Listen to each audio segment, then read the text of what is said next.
This is Ryan from Midwest Metal Promotions, and this time around, I am with the lovely people of Casket Robbery. How you guys doing?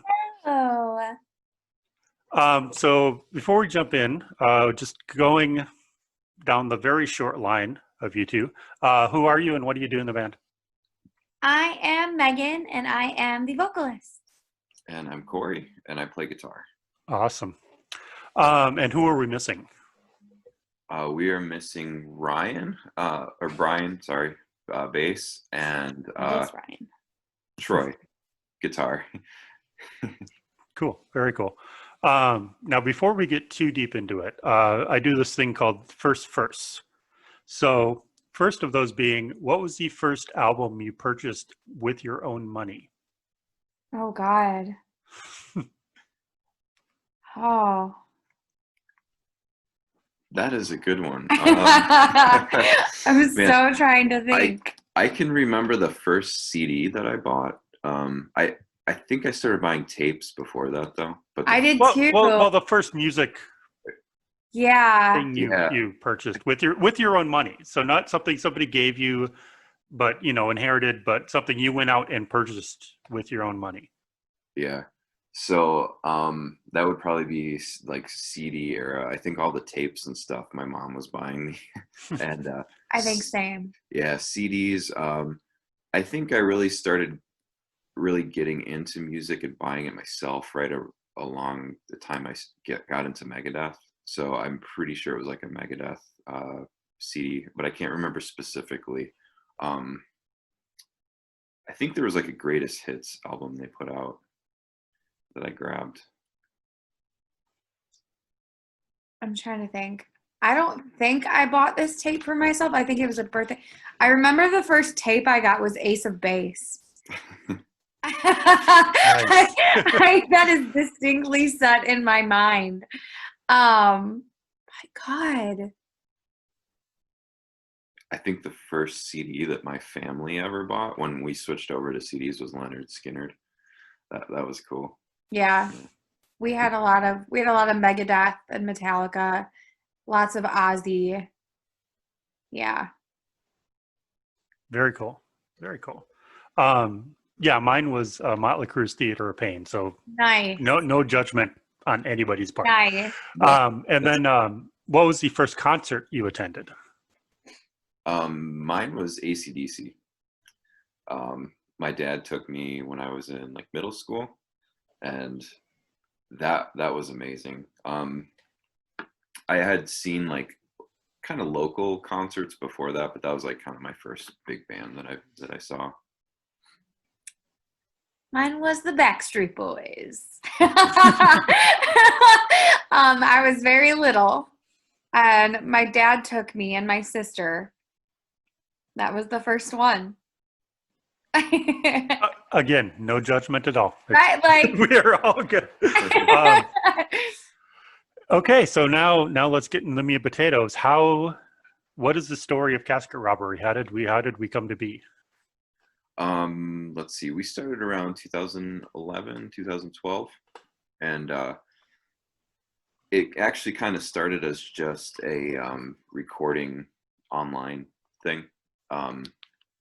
Myself and the previous singer, we got together and it was literally like one night we were like, hey, you want to write some music and see what happens? And we started writing these like really, really cool songs, like just heavy stuff. And before that, I had been used to coming from bands like Luna Mortis and stuff like that. I had played a lot of melodic metal, very European influenced kind of metal. So I was writing this Casket Robbery stuff that was just very different for me. I just wanted to try something different, a little more heavy. And that's really how it came together. It was just like hanging out, recording music. We recorded a few tracks, and then from there it was like we kept getting show offers, but we weren't really a band. So a lot of our friends really love this stuff, and they're like, yeah, we got a show, you guys want to play? And I'm like, well, we're not really, I don't have a band.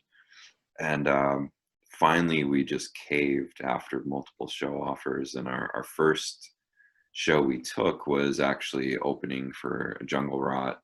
It was kind of like a big show with a bunch of bands, and we played on that. It was really cool. And you know, when I got offered that, I was like, you know what? I'll call a bunch of friends. We'll make something happen. So we had a really short time period to grab a band and get it together, and the rest is just kind of how it went. It was just kind of this natural flow, and yeah. Cool. And then how did we get Megan here? Megan then came in later. Let's see, what year did you join? I don't know. It's been like 3 years now, hasn't it? I think Yes. almost 3. 2017. I think Yeah. we put out the EP with Megan on it. Yeah. And we actually had our singer left, and we had some tours booked.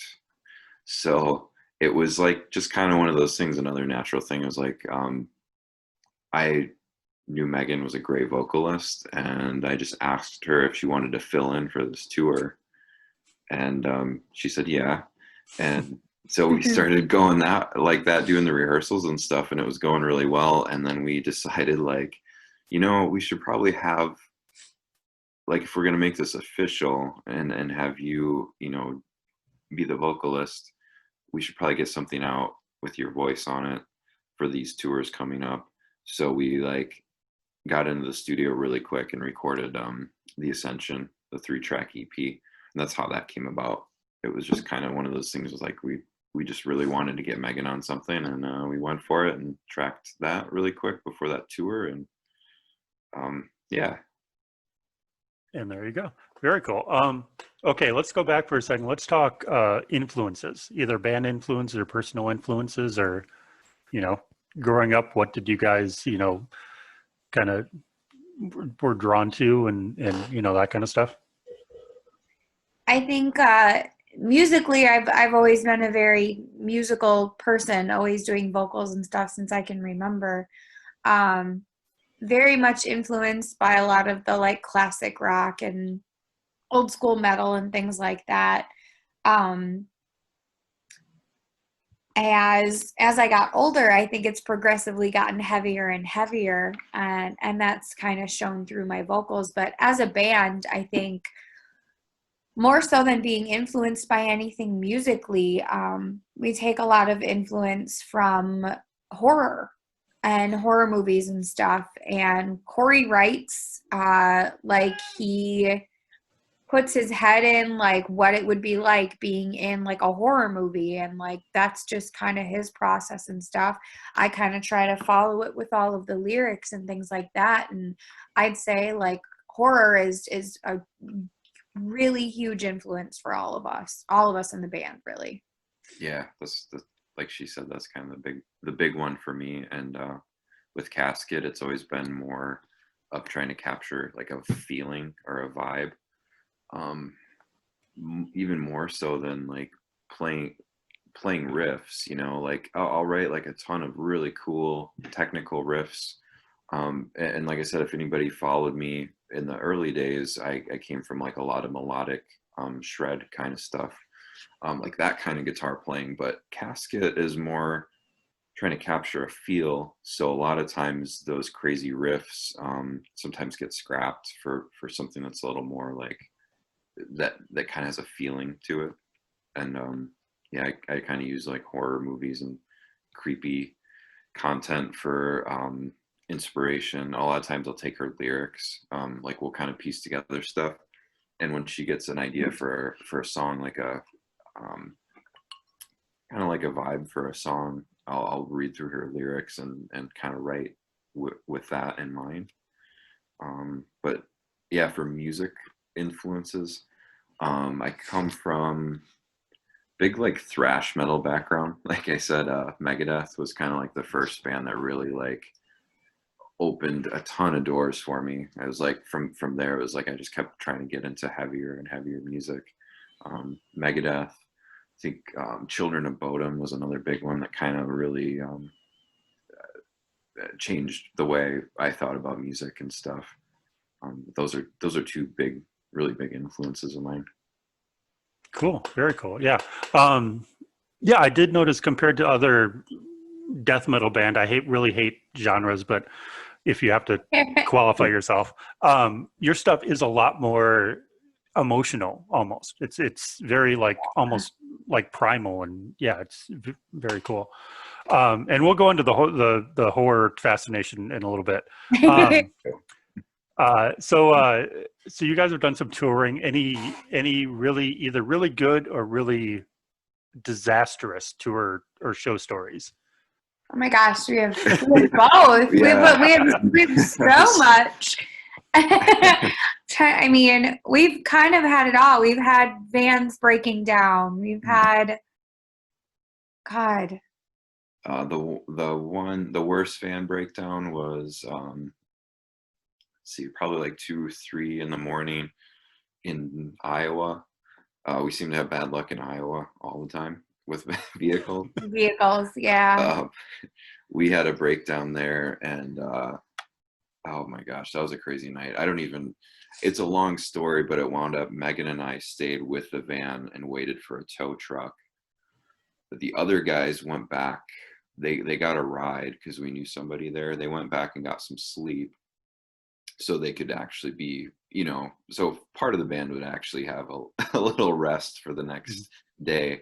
But Megan and I stayed with this van. We couldn't get a hold of a tow truck. It took forever.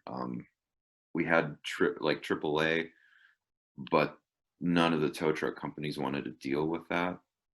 So it literally took, I don't know, 2 hours. We were sitting in the cold, wet grass waiting for this tow truck. Finally got towed to a place. That place, we slept in the van, woke up in the morning. The guy couldn't help us because it was in the middle of nowhere. He didn't have the ability to fix the van, so we had to have it towed somewhere else. Oh man, that was a nightmare, and it goes on from there. It was like a never-ending thing with that night. Yeah, I think like, I don't know, we've been fortunate. We've seen both ends of the spectrum on tour with all of the touring that we've done. More so just so many great memories. We've gotten really lucky with our off days on tour to like go explore some really cool stuff. But yeah, I've gotten to see a lot of places around the United States, at least, that I've always wanted to see.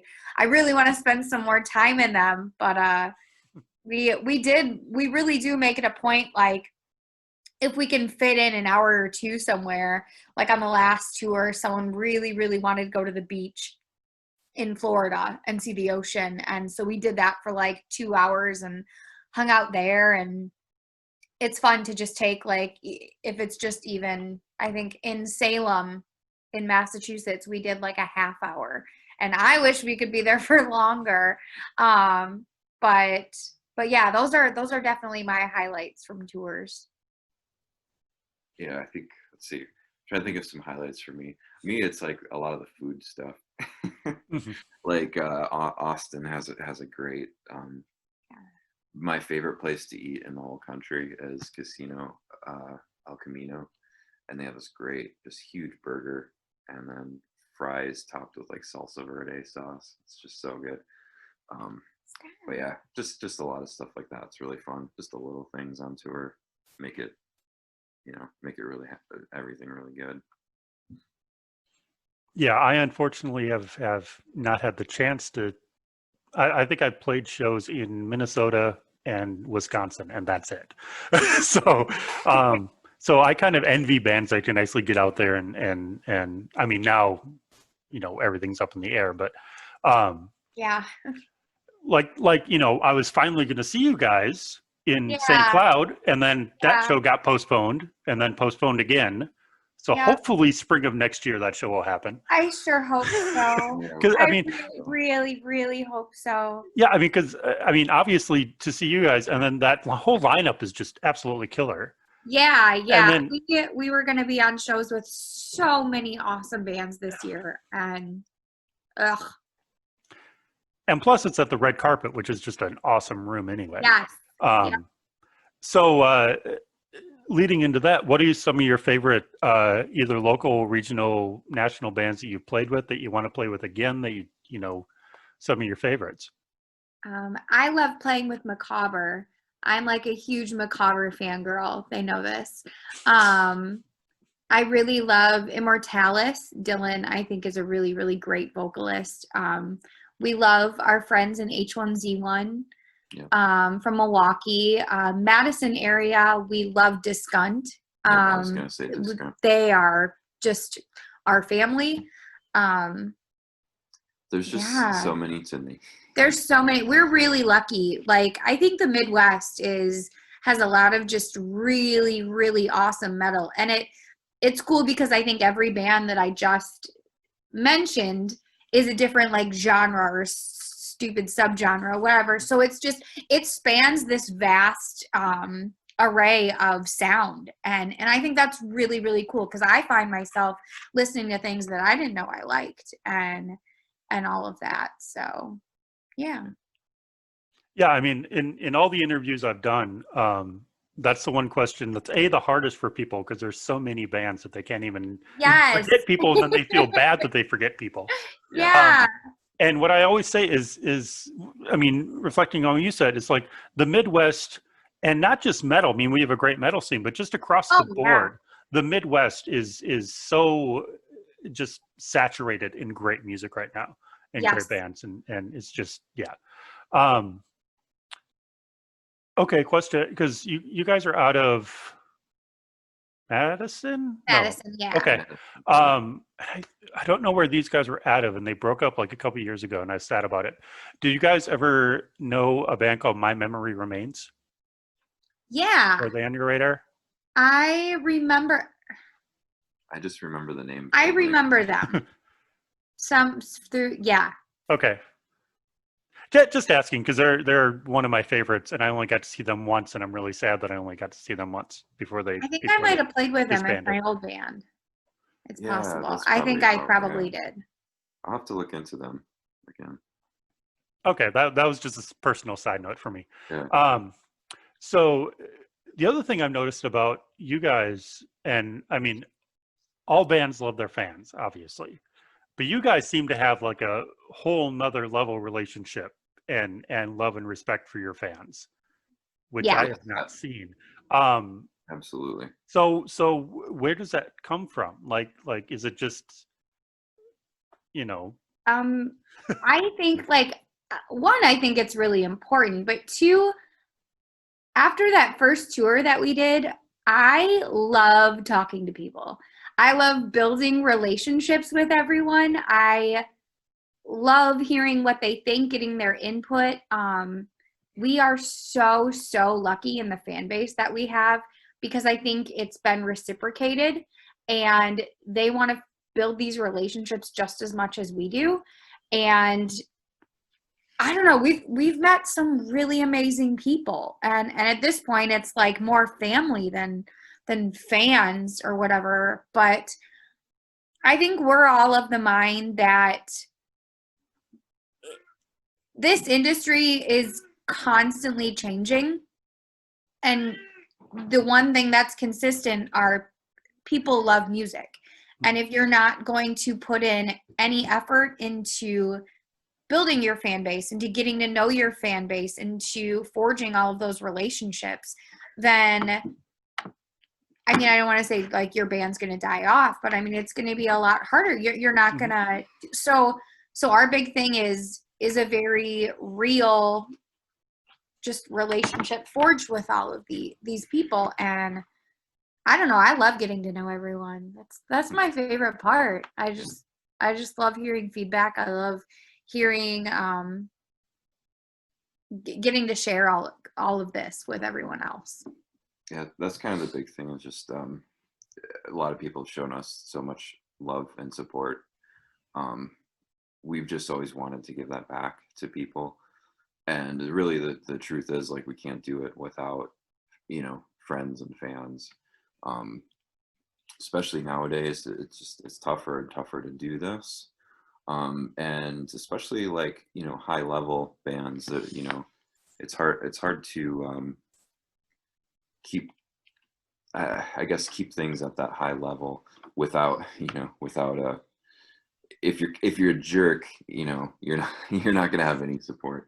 Mhm. That's basically where I'm think my thought is with that. And even from the early days, we always tried to find different connections with people. So I remember, like, in the very start of the band, let's see, like 2012 or whatever, bands were like posting on Facebook, but they just, post a link to their stuff, and then they would never like talk to the fans that commented on their post. And I just would see that a lot, and it's like, why don't you just, say hey to the person that commented or whatever? So we were always like really adamant about just simple stuff like that. Make it fun for people and interactive, any way we can. And we always try to find just unique ways to do that. Like in the early days too, we had a lot of stuff on the albums where we did like a zombie growl contest for, I can't even remember now, one of the EPs that we did, where we had fans send in like their best zombie growl, and we put that, I think it was on the album, the first album. So we've continued to do that, like just kind of get fans like onto the albums and stuff like that. So Yeah, and that, I mean, that is very cool. Sorry, looking up something here. And the one thing that I was going to say,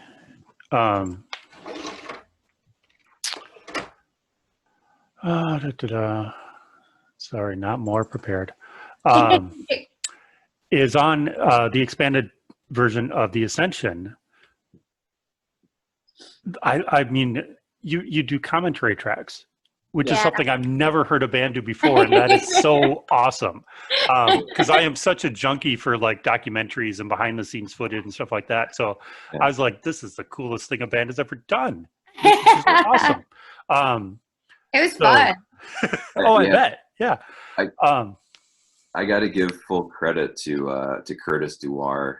He is the guy that ran the PR campaign for that, and I follow him really a lot, and Matt Bacon, and those guys kind of talk about like those weird ideas like that. So we kind of utilized that, and it was really cool. I think a lot of people liked it. I really appreciate hearing that, actually. I know we had a review from a place, they were like, they weren't sure what to think about it. They're like, why would why would a band do a commentary track? I don't get it. But our fans, the people that know us really well, I think really loved it. So it turned out really well. Yeah, and again, it was just so unique and so different. And well, to piggyback what you were saying from the band side, I always tell people from the fan side, like, especially nowadays with social media, it's so easy. Like, if you like a band, just like their Facebook page, share their shit. It's not that difficult. It takes 2 minutes, and there are so few of us, it seems, to do that. And it's just like, it's I don't know. It's just, to me, it's like a complete no-brainer. It's like, says the person who owns probably 150 regional and local band t-shirts. So it's not hard. Anyway, so let's get back to the horror thing. I'm not going to ask you your favorite film, because I'm sure that'll be too difficult. We'll go with either your favorite horror genre or era. We'll start there. That's tough for me. My favorite genre is kind of, I guess, I don't know what you call it technically, but kind of the comedy aspect. Like the cheesy ones. Evil Dead 2, Army of Darkness. They kind of have that just kind of humorous approach to it. So I like that a lot. That is probably my top, but also like this kind of the late 70s horror films really lately I've been getting into more because they're just like really raw and like almost like unsettling. They're just more real than a lot of the other the stuff that came after it. So I love monster movies a lot. So, if you had to pick between more gore or more suspense, which way would you Gore. lean? or Yeah. yeah. It's just ridiculous. Some of the gore movies are just over the top. I love that. It's crazy. And how does that? See, how do I want to phrase that? Okay, never mind. I have no question there. I was going to say how does the absorption of all this stuff, kind of affect your life and your work, but you've kind of already explained that. So I don't know. Yeah, sometimes I'll literally sit and watch horror movies and play my guitar and write riffs like that. Mhm. Kind of another little tidbit on that whole thing. And I'll write lyrics the same way. Like some days I'll just be like, hey, I'm going to go upstairs and put all these funky, I'll create my little Zen space up there. And I've got like all of this Halloween stuff. I mean, our house is just ridiculous and horror stuff. Mhm. But like I'll throw on a few horror movies and I'll just sit there and kind of get in that mood and that headspace and write lyrics that way. Yeah, and more of almost like a absorption stream of conscious kind of Yeah, thing. absolutely. Sorry, just thinking in my head, because I know a lot of bands here in the cities are obsessed with Halloween and obsessed with horror, and I'm just trying to picture like this lineup of the ultimate Halloween show. But That'd be fun. That would be super cool. Yeah. once things go back to quote unquote normal. Right. So did I cover that? We got a cat running around here. Sorry. Oh, no worries. We That's why like I'm touching around and stuff. we like animals. They're good. Okay, so let's go this way. If you had to do a dinner for 5, dead or alive, anybody you want, 5 people, go. Like any 5 people, even outside of music. Oh yeah. Any 5 people, dead or alive, and you're going to sit down and have dinner with them. Bruce Campbell. Bruce Campbell's the first one. Robert Englund. Dave Mustaine for me. Dave Mustaine. Randy Bly. Cassandra Peterson. That is the quickest anyone's ever answered that question. I'm still thinking. I got Dave Mustaine and Bruce Campbell for me. I don't know.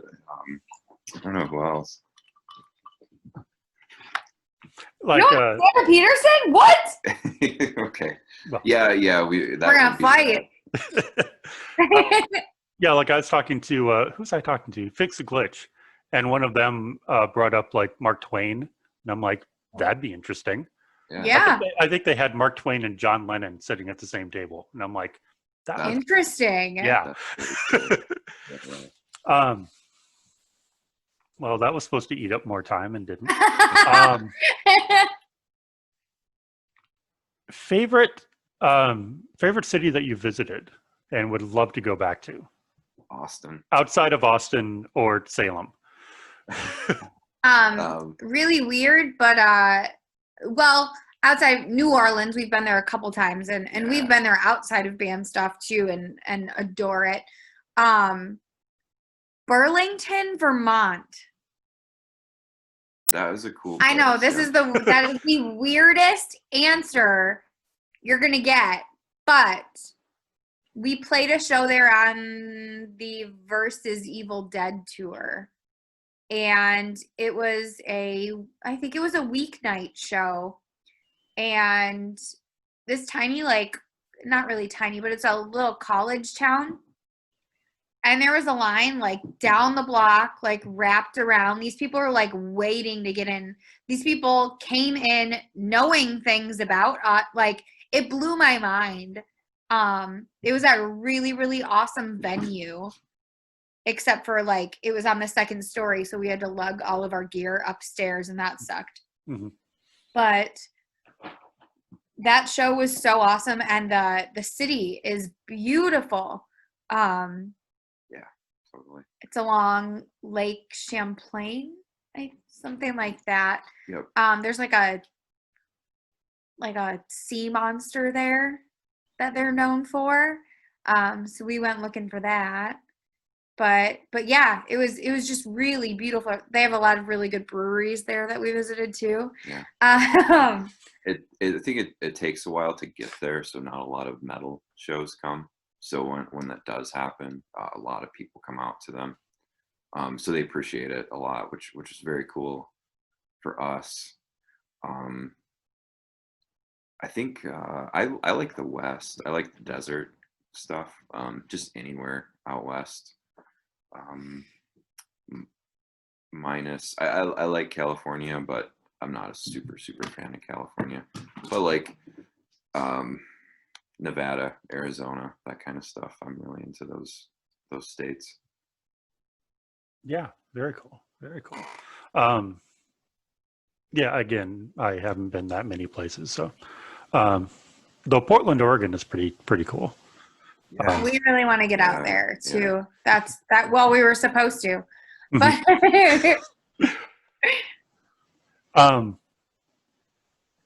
okay, so let's talk venues. I know. How often have you played in the Twin Cities, Minneapolis, St. Paul? at least once every tour that we've done, I think we've done. Yeah, at least, and then Okay. a few weekend runs. Yeah. Do you remember where you played at all? we play at the red carpet. Yep, red carpet. Where was that one on the No One Gets Out Alive tour that I was so sick at? Oh shoot. I don't remember, but they closed down a few years back.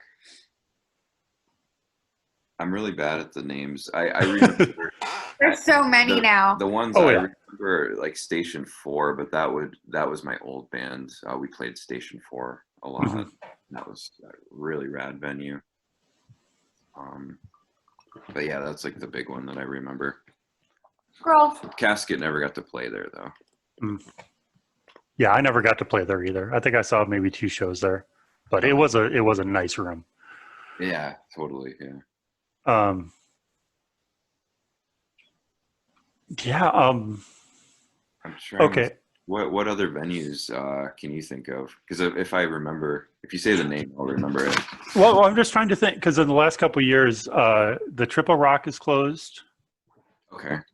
Lee's Liquor Lounge, or Yep, we played there. That's the one we played. Yep. Lee's. That is the one we're all saddest about because that was such a perfect venue. Yeah, that one was fun. Yeah, such a good room and just a good size, and the staff was always really nice, and yeah. But then you end up playing little shit bars like the Terminal, which I say shit bar, but I love the place. It's about the size of my living room, but it's awesome. Nice. We've never played there. Yeah. I mean, outside of like First Ave and the Fine Line and your bigger venues. So I know you guys are going to do a live stream tomorrow night talking about this, but can we just touch on the Patreon? Yeah, absolutely. Seeing as how when Megan, the last live stream you did, I'm the one who asked the question about the Patreon when you were talking about coffee and threw everything off. Yes. Yes. So yeah, we're going to be doing a Q&A tomorrow night about it, about like everything that's been going on this year, and then pretty much announcing the launch of our Patreon is going to be October 1st. And like you brought up earlier in this interview about being so fan focused and things like that, Patreon has kind of been in the back of our minds for about a year and a half now. We've just been touring and on the road pretty heavily, that didn't really have the time to put a whole lot into it. With everything going on this year, we're realizing how great this would be for us to keep connecting with fans. So we've definitely taken our time with it, but that was to create tiers at a level that we really want to show our fans how much we appreciate them. The big thing for us was that we want everyone to get out of this as much as we possibly can give them. That's really, really important to us. So we've had a lot of fun creating all the different tier levels and all of the little perks for all of those tier levels. They're very individualized, and they stay very specific to Casket Robbery and everything that we're about. And they have a lot of little weird nuances from each of us. I think we're able to put our personality into a lot of this stuff. It enables me to do like a lot of my like witchy shit and all of that, and the boys to do like gear rundowns. We're going to announce like Brian is going to head a horror book club through it. So it's just going to be really fun, really fan focused. And with everything changing, it's for our fans, it's for us, it's for building those relationships, but it's also going to help us continue to do what we do and create and keep creating and being able to do that and being on the road more, hopefully this next year. But this is just going to help benefit that. And we're really thankful for everyone being super interested in it, and we can't wait. Yeah, I think Wednesday are we fully announcing, talking about all the tiers and stuff? I think so. Yeah. So we'll kind of we're kind of keeping it a little secret until we do our chat on Wednesday, but we'll actually like read off the different perks and stuff. But yeah, like Megan said, a lot of gear stuff, studio kind of behind the scenes playthroughs, like vocal covers, things like that. Yeah. Very cool. Yeah, I'm looking forward to it. I think it'll be freaking awesome. And again, I didn't want you guys to go too deep because I know you're doing the live stream tomorrow, and I'll get this video up tonight, so awesome. It'll be perfect. Cool. Yeah, so it'll be a good kind of pre thing. I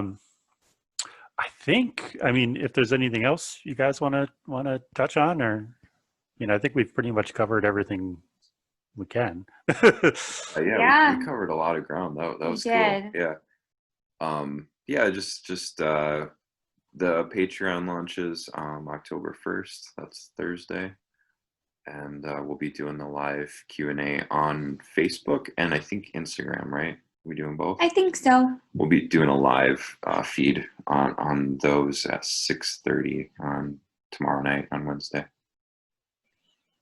Cool. Well, thank you guys. This is awesome. Thank you. And hopefully, see you in person at some point. I know. I know. I really hope so. After this year is over. We had big hopes for this year and a lot of really cool stuff planned. So hopefully that just carries over to next year. I think that's what everybody's mental state at this point. It's kind of like, okay, let's just forget about this year. Let's take everything we're going to do 2020, do it 2021. We'll be fine. Yeah. So very cool. Very cool. Well, yeah. So see you at some point, I guess. Sounds great. And looking forward to the Patreon, and we'll talk to you guys later. Awesome. Thank thanks. you so Yeah, much. appreciate it. Have a good night. You too.